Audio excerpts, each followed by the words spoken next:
من الواضح يا سادة إن محدش فاهم حاجة.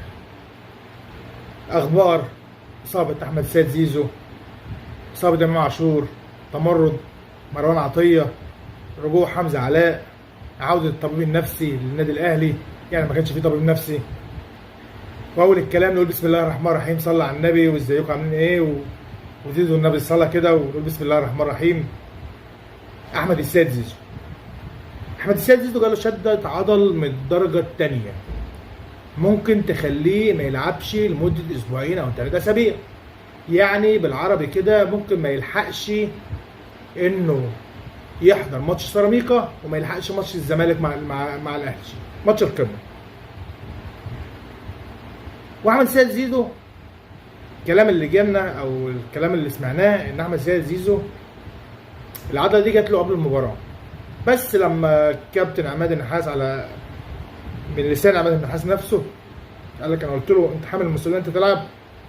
قال له العب. هو اللعيب عاوز يلعب، عاوز يثبت نفسه، وده غلطه من الغلطات اللي احنا بنقع فيها في النادي الاهلي، الاستعجال.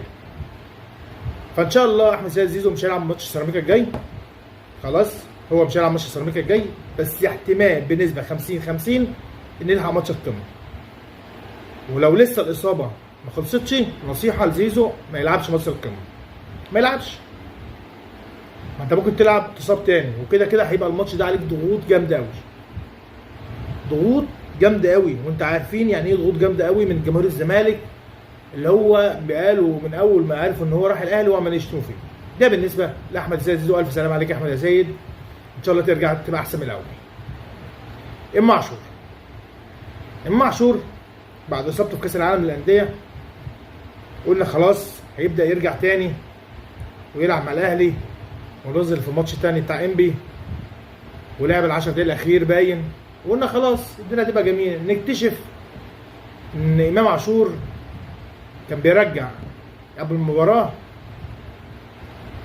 وبعد المباراه. ابن ايه يا ترى بقى؟ انه عنده فيروس ايه بسبب اكله فاسده كلها. والله اكله فاسده كلها، هو بقاله شهرين ولا 3 اشهر مريح، فعزم مراته باين بره، طلع كلب بره. المهم انه جاله اكله فاسده فتعب وجاله فيروس ايه. والنادي الاهلي عمل الوقايه بتاعته وحل اللعيبه كلها، والحمد لله اللعيبه ما فيهاش اي حاجه، حتى مروان عطيه كان معاه في قلب الاوضه، والحمد لله ما طلعش عندهم حاجه. والف سلام عليك يا امام. هو دلوقتي في المستشفى، هيقعد من 4 ايام ل3 ايام، بس النادي الاهلي مش عاوز يستعجل ويطلعه.